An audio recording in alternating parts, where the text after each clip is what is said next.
ဒီလိုကိုမျိုးမက်ဆီတာအများဆုံးတွင်းနိုင်တဲ့ဂိုးလို့ပြောမယ်ဆိုရင်လွန်သွားမှမသိဘူး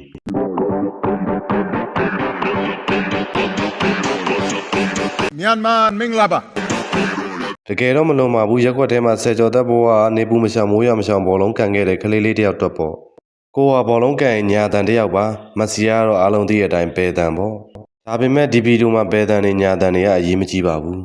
မက်ဆီကညာတန်ဖြစ်နေပြီပဲထားပါအောင်ဒီလိုဂိုးမျိုးကိုသွင်းဖို့ဆိုတာမလွယ်ပါဘူးကိုတော့ကတော့ထူးဆန်းပါတယ်မက်ဆီကညာချေခွင်နဲ့ဂိုးသမားရဲ့ညာဘက်ဂိုးတိုင်ထောက်ကိုရွေးကန်သွားတာလေ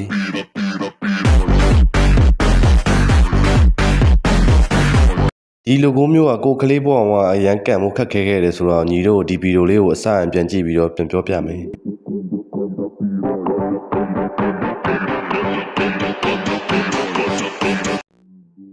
မက်ဆီကညာတန်တရားဝဲထားပါအောင်ဒီဘောလုံးကဂိုးရဲ့ပက်နတီအမှတ်တက်မှာမဟုတ်ဘူးတနည်းအားဖြင့်ပြောရမယ်ဆိုရင်ဂိုးရဲ့